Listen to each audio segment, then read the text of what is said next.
Hello and welcome to Biblical Breadcrumbs, where today we'll be dealing with Matthew chapter 6, verses 1 through 18, although we are cutting out the insertion of the model prayer, the disciples' prayer in there, and so we will deal with that next week instead, or a couple of weeks from now, next time I preach on Sermon on the Mount. We'll take verses 9 through basically 13 and deal with those particularly. Here we're dealing with all the rest of it, 6 through 8, or 1 through 8, and verses 14 through 18 of Matthew chapter 6. If that was a horribly confusing way to say it, sorry, it's early in the morning, so what can I say? It's fun. What you have in the Sermon on the Mount at this point, we've covered the first chapter of the three. We've covered chapter 5, and all we have left are the other two, chapter 6 and then the next one. What you have in the end of chapter 5 is this call in verse 48. The call is really simple. It's really easy to understand. It's not easy to do, but it's really easy to understand, like most things in the Bible are. You shall be perfect, as your heavenly Father is perfect. What God expects of people is perfection. What he expects them to do is righteousness. He expects them to be good. He expects them to obey. He expects them to listen. He expects them to be righteous. That means being perfect. And anytime you sin against God, you're not perfect. You break that perfection that you could have had. You're not living up to the standard of God. You're not living up to what he's called you to. That's called sin. That's the problem. Don't do those things. The call is really simple, right?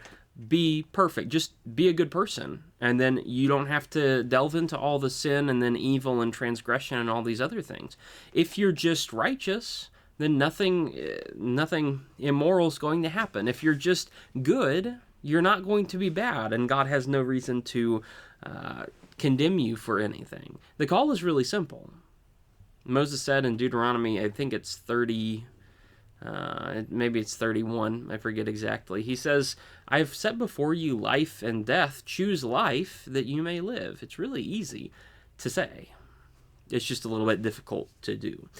So, of course, that call is to be perfect. Well, I know that's difficult. And so, the positive side of things is righteousness always looks good when you're nice to people, when you're good to people, when you do what's in their best interest, when you help them out. That usually looks pretty good, and so at least, I know this is really difficult for me to do, but at least I get to look really good while doing it. And then you start reading chapter 6. And then you start to realize, no, I don't really get to look good while doing it, do I? Because that's really not what this thing is all about. Jesus is calling the people who would follow him into the kingdom of heaven, he's calling them to not do things for their own reputation, for the sake of their own physical image, for the sake of like how they look to other people. Jesus isn't interested in that. No, it's not righteous for you to go and pursue this righteousness just for yourself. That's not what God's about. Actually, you're pursuing righteousness and perfection, and you're going to do so basically in secret. You're not going to benefit from this. This is not to benefit you and make you look really good. There are a lot of people who join religions or involve themselves with philanthropic causes because of their public image and trying to look good and trying to look like something very cool and very impressive and really trying to make their image shine and be something special. There are people who do that with Christianity. And you are able to do that with Christianity. But God says, if you do that with Christianity, you're not going to get anything out of it. You can earn no reward from doing all the right thing if you do it with the wrong motivation. Jesus doesn't want people who look good. He wants people who are good. It's really that simple. And yes, there is a massive difference. So, when you do these righteous things, and you will, you're going to be doing them for God and not for other people. Matthew chapter 6, let's go ahead and read the first 18 verses. And again, I won't really preach on verses 9 through 13 here, but I'll just read it in context, and then we'll cover those specifically next week, or next time. Matthew 6, verse 1. Take care not to practice your righteousness in the sight of people to be noticed by them. Otherwise you will have no reward with your Father who is in heaven. So when you give to the poor, do not sound a trumpet before you, as the hypocrites do in the synagogues and on the streets, so that they will be praised by people. Truly I say to you, they have their reward in full. But when you give to the poor, do not let your left hand know what your right hand is doing, so that your charitable giving will be in secret, and your Father who sees what is done in secret will reward you. And when you pray, you are not to be like the hypocrites, for they love to stand and pray on the synagogues and on the street corners, so that they will be seen by people. Truly I say to you, they have their reward in full. But as for you, when you pray, go into your inner room, close your door, and pray to your Father who is in secret. And your Father who sees what is done in secret will reward you. And when you are praying, do not use thoughtless repetition as the Gentiles do, for they think that they will be heard because of their many words. So do not be like them, for your Father knows what you need before you ask him. Pray then in this way: Our Father who is in heaven, hallowed be your name. Your kingdom come, your will be done on earth as it is in heaven. Give us this day our daily bread, and forgive us our debts as we also have forgiven our debtors. And do not lead us into temptation, but deliver us from evil. Some versions add, yours is the kingdom and the power and the glory forever. Amen. Verse 14, for if you forgive other people for their offenses, your heavenly Father will also forgive you. But if you do not forgive other people, then your Father will not forgive your offenses. Now, whenever you fast, do not make a gloomy face as the hypocrites do, for they distort their faces so that they will be noticed by people when they are fasting. Truly, I say to you, they have their reward in full. But as for you, when you fast, anoint your head and wash your face, so that your fasting will not be noticed by people, but by your Father who is in secret. And your Father who sees what is done in secret will reward you. Again, people can join Christianity and do so and seem like a really good person. People can join Christianity and do righteous things to make an impact on other people, to, enhance their reputation in whatever way. People can do that. And God never says you're not able to do that. God just says if you do that, like all of the potential reward you had in heaven was earned on earth, and so God has nothing to give you. This is not to say that people who it's a conversation we'll get into at some point here probably. It's not that it's illegal, or according to God's law, it's not that it's illegal to practice righteousness in front of other people. It's not that it's illegal to give to someone else when others can see you. It's not that it's illegal to pray not shut in your closet. It's not that it's illegal to pray in public. Plenty of people prayed in public. Jesus prayed in public. It's not that it's illegal to do those things. But it is, if the heart behind it, if your heart is obsessed with doing the prayers and doing the giving and doing the fasting so that other people see you and recognize what a good person you are, that's the extent of what you've earned, right? Somebody is going to see you and appreciate your effort. It's either going to be God or it's going to be other people. So why would you do it for other people if you could do it for God? That's the question being asked. So when you give and when you pray and when you fast, here's a few considerations to go through before you actually do that and how you should go about executing it. Here there are three very simple pictures, very simple sections to break it down into. When you give, verses 2 through 4, deals with trying to actually, give to the poor, and provide alms is an old word for it. It's basically just providing support for people who can't provide for themselves. When you pray is verses 5 through 15. Again, a break between verses 9 through 13. That's a related but also a little bit separate issue. So when you pray, here's how you do it, and there that example plays into it. And then there's when you fast, in verses 16 through 18, fasting that we don't really talk about much. And again, we probably won't talk about it that much here, but it's worth considering as you go.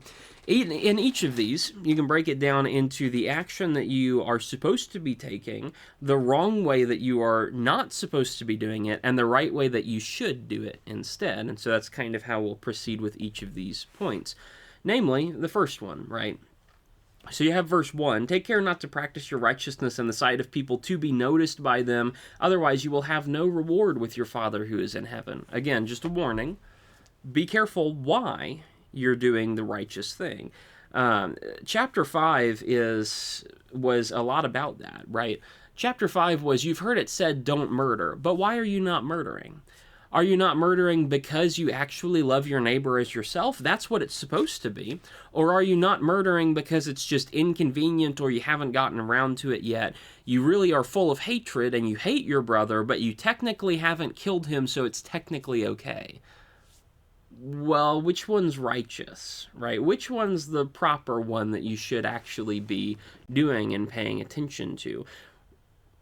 God is not concerned so much with the action as he is with the heart behind the action.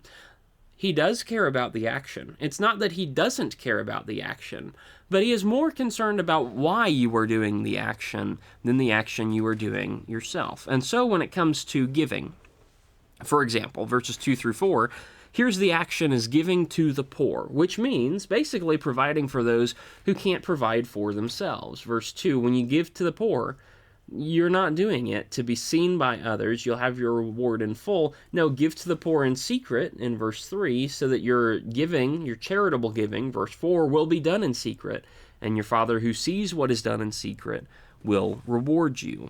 Giving to the poor is what you're supposed to be doing.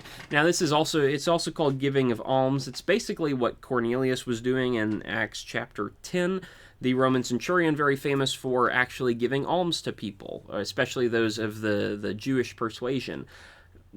Terrible way to say that, but there you go. He was basically providing for them. This is when people are poor or are homeless or are otherwise disadvantaged, who don't have enough to provide for themselves, and so someone else comes in to provide for them. Generally, a good thing to do. And notice here, the action giving to the poor, this is not a question of should you give to the poor, or in what situations should I give to the poor, when should I give to the poor, what's a good time frame to give to the poor, or anything like that. None of these, the giving, the prayer, the fasting, none of these are questions of whether you should do it or whether you will do it. These are all assertions that you are going to be doing these things. When you give to the poor, verse 2, here's how you do it. You are going to give to the poor. You are going to give. That's an understanding. God's people shouldn't have to question whether or not we are generous. When you give, you will give. Go give. And here's how you do it properly. Now, there are a bunch of questions people like to ask about the wisdom of giving. A lot of times I run into the question, well, I know that Jesus says that I should be giving to the poor, but also, there are a lot of people who pretend to be poor but aren't actually, or pretend to be poor and ask me for money so that they can, buy food, but then they're going to use that money for food and go and buy something else. And then, a lot of people come in with, well, you don't have to actually give them the money itself. You can just go buy food for them and give them the food, and then, maybe that helps to mitigate something or other.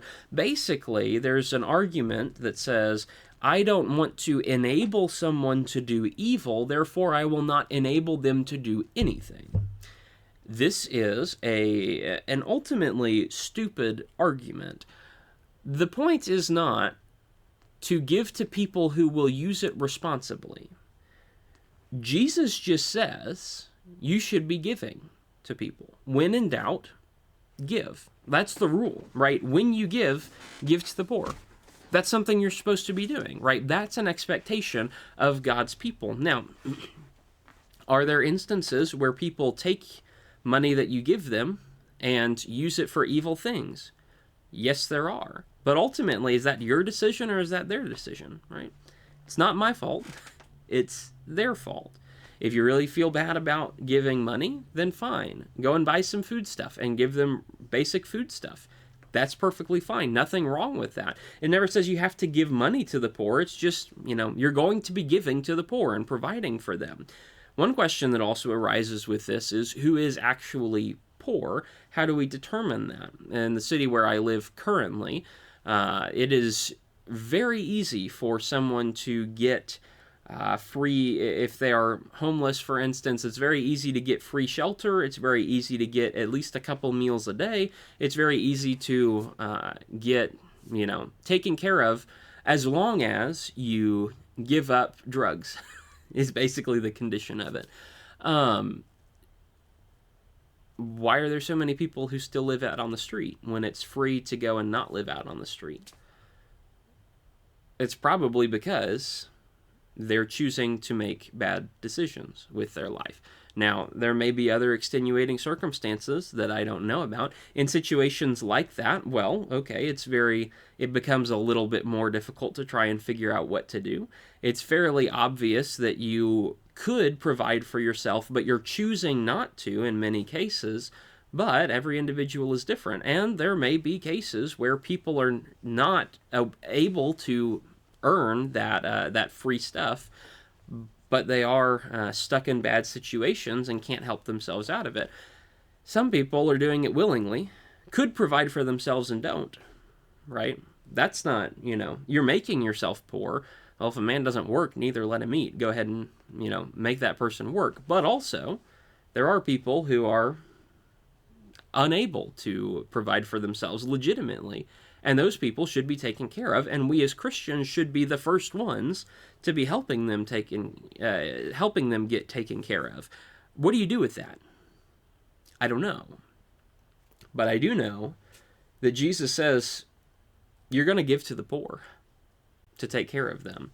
Ultimately, it's not my job to parse whether or not someone is legitimately poor or just pretending, whether or not someone could provide for themselves or could not provide for themselves. That's really not my job. My job is to give to the poor. And yes, maybe there are exceptions, but just like the divorce exception in Matthew 5, verse 32, just like divorce is an exception to the main rule, which is don't divorce, so too is not giving the exception to the main rule, which is to give. Maybe don't give in all circumstances. Maybe there are extenuating circumstances where it's not proper. But be very careful about labeling everything as an extenuating circumstance that isn't proper. God said give. That just means give. All right. The action is giving to the poor. And yes, you are going to do it. But there is a wrong way to do it, and there are right ways to do it. The wrong way to give is to give so as to be seen as wonderful by other people. The point of giving is not to glorify yourself. The fundamental point of giving is to be a blessing to other people, right? It's someone else cannot provide for himself. I am going to help provide for him. I am going to bless him and do something good for him.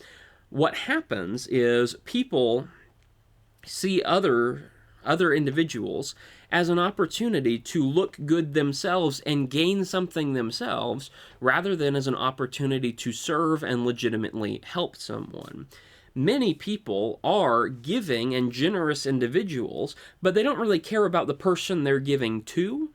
They really care about themselves and how it makes them feel, or how it makes them look, and how it makes them satisfied with where they're at in life, that they can help somebody else, and it just reinforces how great they are and how well that they are doing.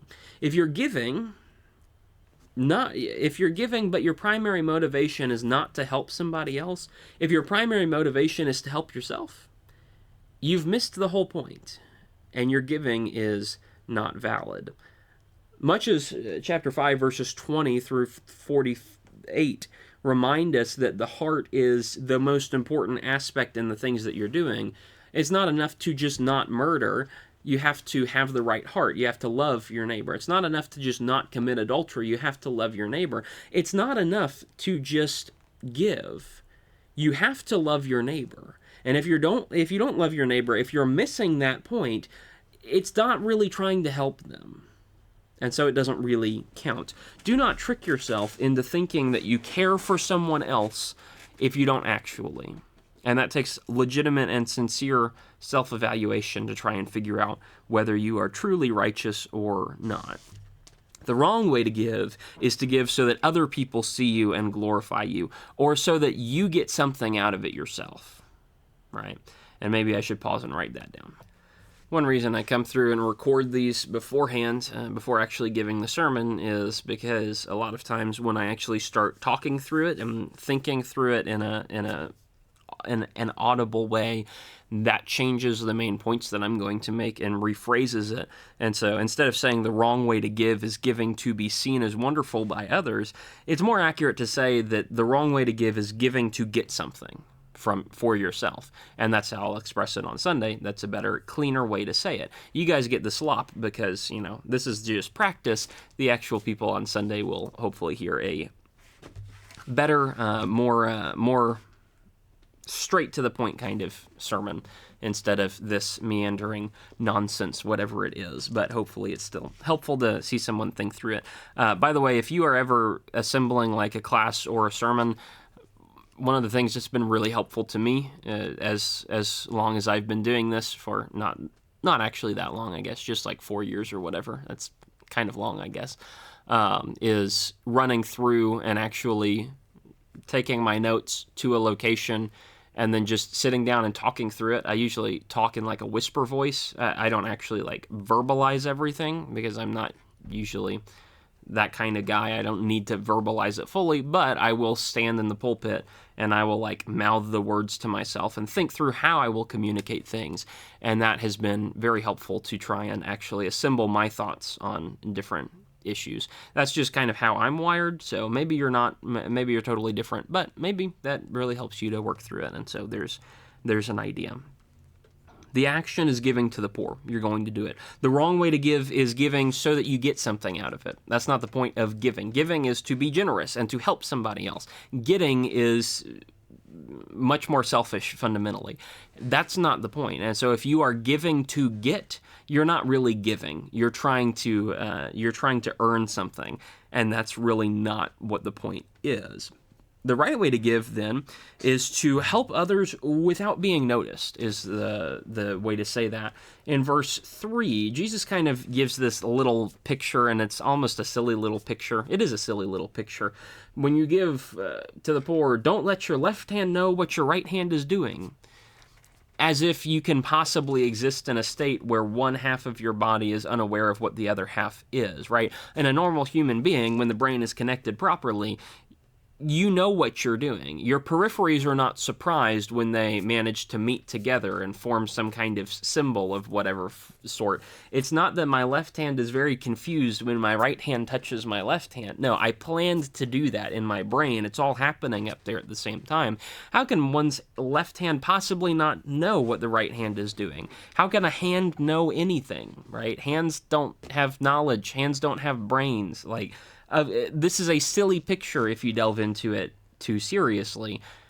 The point being expressed is that people need to be willing to help others without being noticed by others, or really without thinking about it themselves. Too many people start out with the good intention of giving to help other people, but when they give, they really end up doing it because it makes them feel good about themselves. They end up doing it because it seems like the right thing to do, and then, I'm very satisfied after I give, so that's probably a good thing. Well, at that point, is it more about the person you're helping, or is it more about you feeling satisfied about yourself? Maybe it's better to just give and not even really think about it. Maybe it's better to just give and have that be the natural state of being instead of having to stop and think and plan and purposefully give and be generous every single time. Help others without being noticed, not even noticing it yourself. So there are two practical bits of advice here that I would give. One is don't draw attention to yourself, or rather that Jesus would give in verse 2, right? The hypocrites are really into sounding the trumpet before themselves. Also probably a little bit of an exaggerated picture. Maybe not. Maybe there's a lot of reality to that. I hope not, but I don't know. Some people will sound the trumpet physically, literally, or metaphorically so that others really notice what they're doing. Don't do that. When a big corporation gives $1 million to a charity, right? And they say, wow, we're really good because we gave $1 million to a charity. Is the corporation really good? Maybe. But wouldn't it have just been better for them to just give the money and not talk about it rather than giving the money and then using it as a PR stunt for how good they are? Right? Which one is more valuable? When you're giving, don't sound the trumpet. Don't call attention to it. People don't need to know it. That's what hypocrites do. Don't do that. If you are, also if you're giving, don't even think about it yourself. Your hands shouldn't know each other. Just kind of let it happen.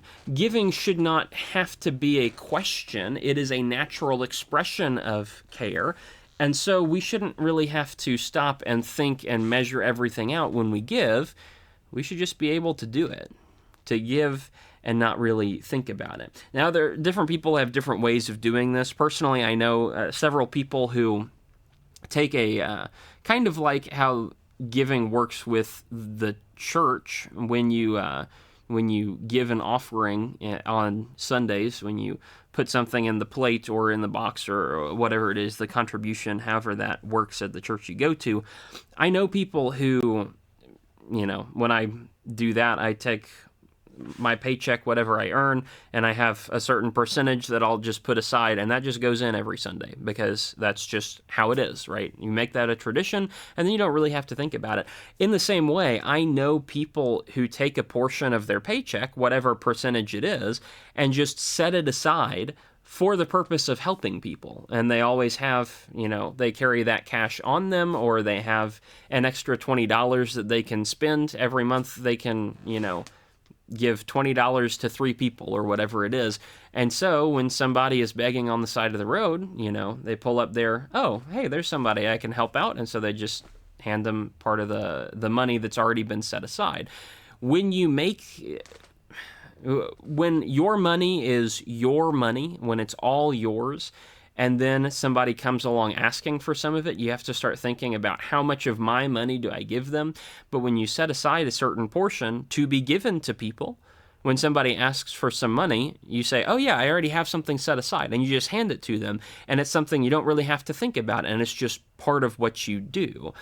Maybe that's what the left hand not knowing what the right hand is doing. Maybe that's at least one application of it. So maybe that's helpful to you. Maybe it's not. Maybe you do something completely different. Point is, if you are hyper aware of every single thing that you're doing, if you're counting every penny, you may be a little bit too tight-fisted and stingy for what God's going for here, which is generosity. Give to other people and do what you can to help them out. Jesus expects his people to be generous without expecting anything in return. God accounts for the things that you give unless you look to others to provide you the value of giving. So, give to others, give for God, give not to or for yourself. That's not the point. Too many people are obsessed with providing things for themselves nowadays and giving to yourself and being nice to yourself. Oh, shut up. Just stop being a brat about it. It's not about you. And so people would do a lot better in life if they would just remember life is not about them, and it's much more important to be living on behalf of God and other people than it is to be living on behalf of yourself. If you ever see an advertisement that says, treat yourself to, whatever nice thing, maybe don't. That's something you should think about. When you give, and you will, do it in this way. All right, tirade over. When you pray, second point, verses 5 through basically 15. The action is prayer. The wrong way to pray is several of them, and the right way to pray is avoiding all of the wrong ways to pray. It's very, very simple. The action is prayer. Prayer is communicating with God. It can be communicating your needs. It can be communicating your wants or your preferences. Maybe it's just expressing your feelings, all sorts of different things.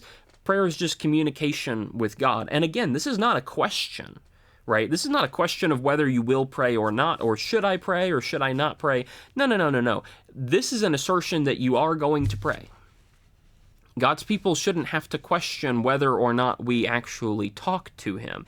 And if you start looking through your life and you find that prayer is not happening in your life, you are not really connected to God. You're disconnected from him.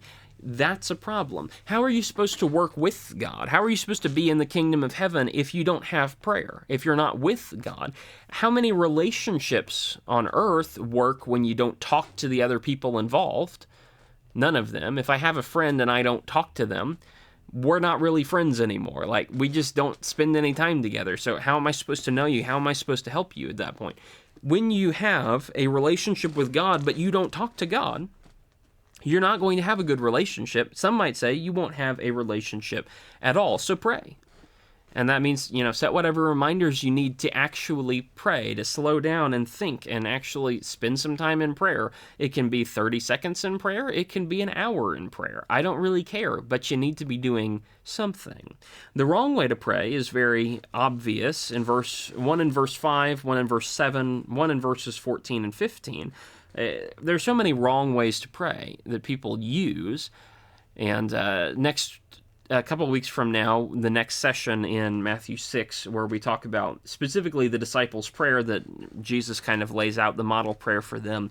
And we'll talk about why I call it the disciples' prayer then, if I haven't already mentioned it. But one of the points that we'll go through is, like, how do you actually pray? What are some good things to do in praying? What are some things you should be praying for? So those are points we can make in verses 9 through 13 that will ultimately get made next time. The point being here is there are several wrong ways that you pray outside of just those. So, for instance, in verse 5, when you pray, don't pray like the hypocrites, because they love to stand and pray in the synagogues and on the street corners. There are people who like to pray in front of other people, and that's the only time they pray. And that's the only time that they actually put thought into the words that they're saying. Maybe they pray sometimes privately, but it's not often, not much, or it's not well thought through. They save the eloquence, they save the thoughtfulness, they save the intentionality for in front of other people so that other people see them. It's not saying that public prayers are evil. Daniel has some public prayers, Ezra has some public prayers, Nehemiah has a little bit of public prayer. I mean, people pray in public fairly frequently. The Psalms are all public prayers. They are prayers that are expressions of things that the psalmists are feeling, and then they are expressed in front of the crowds. They are written down for the songmaster so that the songmaster can put music to them so that they can be sung and be a public affair. It's not that public prayers are all evil, but it is that a public prayer is not the same kind of connection. Leading a group of people in prayer is not the same kind of prayer fundamentally as me just talking to God personally. And being assigned a public prayer at like church or something like that is not the same as taking time from your own schedule to pray to God when you think about it personally. It's just fundamentally different. It's not the same kind of connection. There is good in public prayer, but it's very different from the kind of good that also needs to be in your life from private prayers. This is not like, you go out to a restaurant and suddenly you're not allowed to pray before you eat because other people might see it and that's a horrible thing.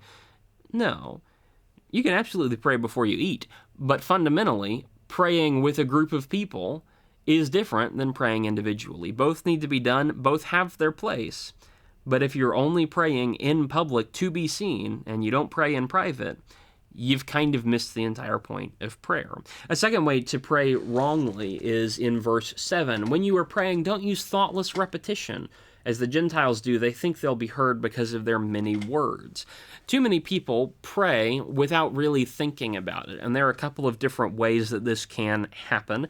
It can happen through thoughtless repetition, like Jesus says, the repetition of words over and over and over again.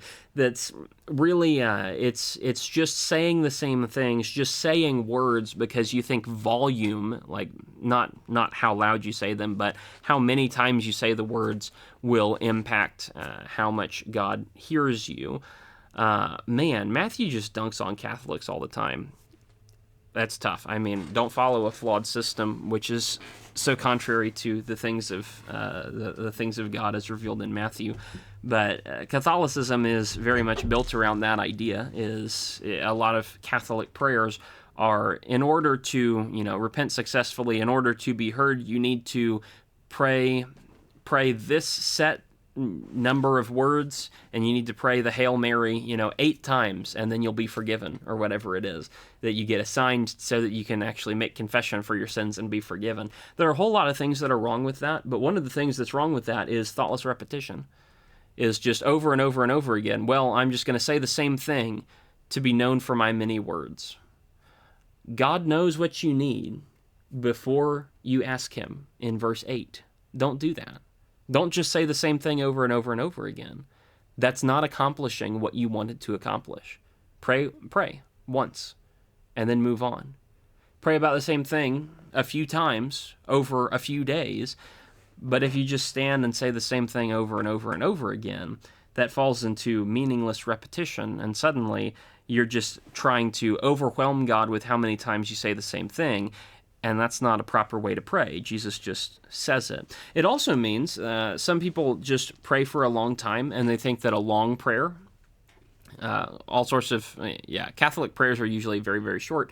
All these other religious traditions have very, very long prayers. Very, very long prayers don't mean anything either, right? God knows what you need before you ask him. Why do you have to pray for 3 minutes in order to be heard? You can say basically the same thing in 30 seconds that you can say in 3 minutes. There's a time and place for specificity. There's a time and place for laying things out in front of other people. There's a time and place for, being very specific and going person by person and praying for every individual. There's a time for that. There's also a time to just say, God, you know what the problems are. Can you please fix those? And that's it. And call it there. Ecclesiastes 5 verses 1 and 2 is really, really important. Guard your steps when you go to the house of God. Better to draw near to listen than to offer the sacrifice of fools, for they do not even know that they are doing evil. Sacrifice of fools there being words that are being spoken. When you come before God, if you come before God just to talk, if you come before God just to make noise, you have missed the entire purpose. And sometimes even prayers that start so well and start with good intentions in the heart, when you just keep on saying the same thing, or when you just keep on going, sometimes God will just shake his head and start, humming over whatever you're saying. Be careful with how you talk before God. Be careful. That's it. And we'll talk a little bit more about that and the right way to actually pray. The other thing you do, the wrong way to pray is doing so in front of other people, doing so to be seen by other people. Don't do that. One of the wrong ways to pray is just saying words, meaningless repetitions, or just length of prayer. Like, just chill out, right? Act normally and don't overemphasize your own importance in that. Repeating words or long prayers, if you don't have the heart, it doesn't mean that much. Third way that you shouldn't pray is praying in verses 14 and 15. I don't know exactly how to express that, but praying as in rules for thee and not for me is how I wrote it down, verses 14 and 15. If you expect God to forgive you, you have to forgive other people, right? But a lot of people will pray for God to do something for them when they're not willing to do something for God. If you're praying for something, but you're not going to work for it, if you're praying for, if you're praying to be provided for, if you're praying for the daily bread, but you're not willing to go out and get a job, what is that about? Right? God, you have to provide for me, but I'm not going to provide anything for myself. You have to give me something, but I'm not going to give anything to you. I'm praying that God's kingdom will abound, but I'm not going to go out and teach other people. Right? What are you talking about? If you're praying for something that you're not going to do, what does your prayer actually mean? If you're praying for something but you're not willing to do it yourself, then get out of here. Like, God doesn't want that attitude in with him. There's no point to it. Why are you trying to do that? You're not actually accomplishing anything. On the other hand, you have the right way to pray, which is the opposite of all of those. The right way to pray would be by yourself in verse 6. If you're not going to pray by yourself in your inner room, closing your door where it's just you and God for a bit, if you're not willing to pray like that, then why are you willing to pray publicly, right? If you're not going to be personally devoted to God, why are you going to be publicly devoted to God? It's just to show off at that point, and that's not going to be acceptable. The right way to pray is to do it by yourself. If you only pray in public, you don't really care. So think about that. The right way to pray is to say few words. Verse 8, your Father knows what you need before you ask him. God knows you.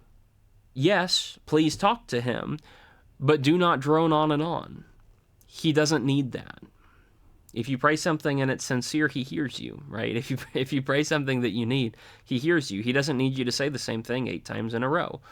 No, you pray it once, and that's good enough, and he's heard you. And then you circle back to the idea later, sure, but don't just pray the same thing over and over and over again. That is pagan, that is Gentile, it is unfortunately Catholic, and maybe you should think about how you actually do that. Third thing, you need to actually work towards what you're asking for. If you forgive other people, then you will be forgiven. If you do not forgive other people, you will not be forgiven. If I am going to pray for God to help me, then I better be seeking to work for myself. If I am going to pray that God bless me, I better be seeking to be doing something myself. If I'm going to pray that God accomplish something, I'd better be seeking to work towards him myself. If I'm just praying for God to do something, but I'm not interested in doing that, that is lip service, and you're not actually interested in joining him and praying and following after him. The right way to pray is very simple. God is giving, sure, but he does expect you to put in effort too. Basically, when you're going to pray, if you're going to pray to God, then treat him like you would any other person. If you go into a relationship and all you ever do is engage in that relationship publicly, but you'll never engage in it privately, you're not a real friend, right? If you act married in public, but you don't do anything like married individually in the privacy of your own home, are you really married? Like, do you really care, right? If you're going to don't engage in one way in public and then another way in private, it's hypocrisy. If you go into prayers, if you go into a conversation and all you ever do is talk, or if you say the same thing over and over and over again, it's clear that you don't have a respect for the other person to let them talk or let them answer. You won't give them a break until they actually answer your question. If all you do is repeat the same thing and repeat and repeat and repeat, you've entered into that's not going to be a good conversation. So why would you do it to God?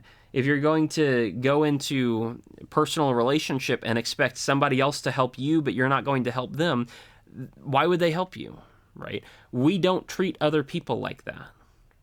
But then we'll turn around and treat God like that. No. When you pray, when you talk to God, treat him like you would another human being. Treat him better than you would another human being. Maybe that's the better way to say it. You do not publicize other conversations, so you don't need to publicize yours and God's. You don't talk over other people, so you don't need to be talking over God. Show God the basic decency when you pray. That's the point. And so, again, we'll unpack the example prayer in the next lesson, but we'll leave it for then and make some other more pointed observations about what to pray for and how to pray and how Jesus packages that together. Third action is when you fast, verses 16, 17, and 18. And this one's brief here at the end, and again, it's the same kind of pattern that you've seen before. The action that you're going to take is fasting. Fasting is the idea of taking time away from things that are pleasurable or comfortable, however you want to express that, to actually focus on God. Typically, fasting is accomplished when you abstain from food, and the idea is basically, instead of eating, I'm going to focus on God, which means when I get the hunger pangs in the stomach, then I look down and say, oh, well, I can't eat right now. Why can't I eat right now? Oh, because I'm thinking about God. And so every time you feel a little hungry, it's a reminder that you should be relying on God and you should go work with the Lord. This is not a question of whether you will or not. This is a question, this is an assertion that you will. Notice, verse 16, whenever you fast, here's how you do it, right? It's not, so if you are to fast, or, Christians don't have to fast, but if you were, I guess here are some laws that we can put down. It is just the expectation that you will fast. Now, God's people don't typically fast nowadays, which is an interesting observation. There is no specific command to fast in the New Testament. When you read through the New Testament, nowhere does God say, right, he says, don't neglect the assembling together, and it's pretty clear the assembly is primarily on Sundays, although people also got together every day of the week. So that's important. He says you should be praying. He says you should be singing. He says you should be reading the scripture. He says all of these things. These are commands. Fasting is never commanded unless Matthew 6 is the command to fast. So that's probably worth thinking of. Usually I don't think of this as a command, but it does kind of feel like one, right? When you give, of course you're supposed to be giving. When you pray, of course you're supposed to be praying. When you fast, well, you're not really supposed to be fasting. Do you really want to try that? I wouldn't go there. It does actually end up feeling like a command. Interestingly enough, in the Old Testament, giving, to some degree at least, was part of the old law, as well as praying was part of the old law, was something that you're supposed to do. Fasting was also not commanded in the old law unless the Day of Atonement, Leviticus 16, I think it was like verse 32 or something like that, or verse 28 or 29, when it says you should humble yourself or you should afflict yourselves. Some people think that is a command to fast. Maybe that's a command to fast, but if so, that's the only command to actually fast. It's fascinating to me, both in the Old Testament and New Testament, we are left with no specific commands to fast unless something that is potentially a command to fast is actually a command, and if that's the case, they are the only commands in the requisite testaments to actually go and fast. Fasting is not necessarily commanded by God, but it does seem to be a thing that people did anyway. And it seems to be a thing that Jesus is ruling in on for some reason. And so I will say this. Fasting is the process of abstaining from something. It's typically food. It can be other things. Some people fast other things. Social media fast is the big one nowadays, right? I'm just not going to get on Instagram for a while. I mean, I don't know why you would get on Instagram much in the first place, but here we are. I guess I'm just built different. People give up something so as to more readily focus on God, using that as a reminder to focus on God. I will say, even if it is not commanded specifically, maybe it's at least worth considering, because focusing on God is not bad. Giving up things to focus on God is not bad. Like, sacrificing in order to focus on God is not necessarily a bad idea. And so even if it's not commanded, maybe it's still a helpful thing to do. I don't know. I'll just put that in your ear, and then you get to think about that and determine whether having official fasts is something that is good or not. He never says, fast on Monday and Wednesday or Tuesday and Thursday. He doesn't say fast in a particular season. That's never commanded. Again, Catholicism, what are we doing? Why are we just making stuff up? There is no specific time or season or place in which you should fast. There is never a command about any of that. But it's not bad to fast. It's not a bad idea to fast. And so maybe it is something that we should think about more often, certainly, and maybe it's something we should be doing more often, probably, is what I would say. Even though it's not a command, seems like a pretty heavy implication. But of course, there is a wrong way to fast, and there is a right way to fast as well. The wrong way to fast is noticeably. That's the simplest way to say it. In verse 16, a lot of people, when they fasted during these days, the hypocrites would go around and deprive themselves not just of food, but they would deprive themselves of everything else as well. Verse 16, they distort their faces so that they will be noticed by people when they are fasting. And then the example in verse 17, anoint your head and wash your face so that your fasting won't be noticed. So it seems like back in those days, people would fast and they would deprive themselves of food, but they would also deprive themselves of anointing oil on their head. They would also deprive themselves of washing their face. They would also deprive themselves of having pleasant facial expressions. And they would purposefully, model themselves after depressed people to show that they were really righteous and really fasting. Right? Fasting is deprivation of food, and that can be a noticeable thing, especially if you do it for long enough, right, over a long enough period of time. Sure, that can be a very noticeable thing, but these are people who would play it up, and they would act weak or act distressed or depressed on top of the natural deprivation they would be having from the lack of food. It's really easy to do that, but instead of focusing on God, they're focusing on their appearance and how they can curate that to look really good to other people around them, to display how much they're fasting and how righteous they are and how much they've really given up for God. In reality, they're just giving it up for themselves. So if you're fasting, don't arbitrarily force your life to fall apart. Now, that's the right way to fast. The right way to fast is silently. When you fast, leave everything else the same, right? Leave off the food, but anoint your head. There's no reason not to. Leave off the food. Don't eat anything, but still wash your face. Don't walk around with a depressed expression, like everything is so terrible and woe is you. Quit doing that. If you are fasting, then fast. And fast for the Lord. Fasting's supposed to help you focus on God, so do that. And instead of eating, you should meditate, instead of quitting everything at the same time and meditating on how great of a person you are. If that's why you're fasting, you've missed the point of fasting. There's no reason for you to do anything beyond just a deprivation of food, or just a deprivation of social media, or just a deprivation of something else. There's no reason for you to deprive yourself of everything at once. That's called asceticism.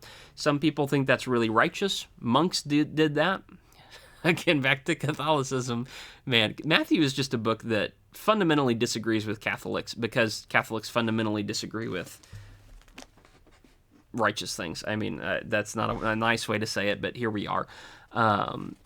If you read Matthew, you start to run across a lot of information about how Catholicism has taken things and ignored a lot from Christianity, and that's why Catholicism is different than Christianity, and why it's not really considered part of the same thing. Even it's not considered part of the same framework as true Christianity, because it's just so different.